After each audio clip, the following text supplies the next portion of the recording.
নমস্কাৰ বন্ধুসকল, পুনৰবাৰ স্বাগতম জনাইছোঁ আৰু এই মুহূৰ্তত এটা খুবেই দুখ খবৰ আপোনালোকক দিব ওলাইছোঁ। কিয়নো আধুনিক চিকিৎসাৰ যুগতো গাঁৱলীয়া চিকিৎসা গ্ৰহণ কৰি অকাল মৃত্যু খাবতিলে এগৰাকী ছাত্ৰীয়ে।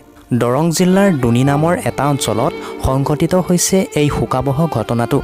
জানিব পৰা মতে দুনি উচ্চতৰ মাধ্যমিক বিদ্যালয়ৰ দ্বাদশ শ্ৰেণীৰ ছাত্ৰী তথা প্ৰসন্ন নাথ আৰু ৰীতা দেৱীৰ কন্যা জুনুমনি নাথ কিছুদিন ধৰি শাৰীৰিক অসুস্থতাত ভুগি আছিল। শৰীৰত তেজৰ পৰিমাণ কমি যোৱাত মাহেকীয়া ঋতুস্ৰাৱ ব্যাহত হোৱাত প্ৰায় এমাহ পূৰ্বে দৰিদ্ৰ পৰিয়ালটোৱে জুনুমনিৰ চিকিৎসাৰ বাবে কাষ চাপিছিল এজন কবিৰাজৰ। কিন্তু সেই কবিৰাজজনে দিয়া ঔষধ খোৱাৰ পিছতে অত্যাধিক ৰক্তচাপ হৈ একেবাৰেই দুৰ্বল হৈ পৰে জুনুমনি নাথ। তাৰ পিছতে ছাত্ৰীগৰাকীক পৰিয়ালে গুৱাহাটীৰ চিকিৎসা মহাবিদ্যালয় হস্পিটেলত ভৰ্তি কৰায় যদিও বুধবাৰে হস্পিটেলতে শেষ নিশ্বাস ত্যাগ কৰে।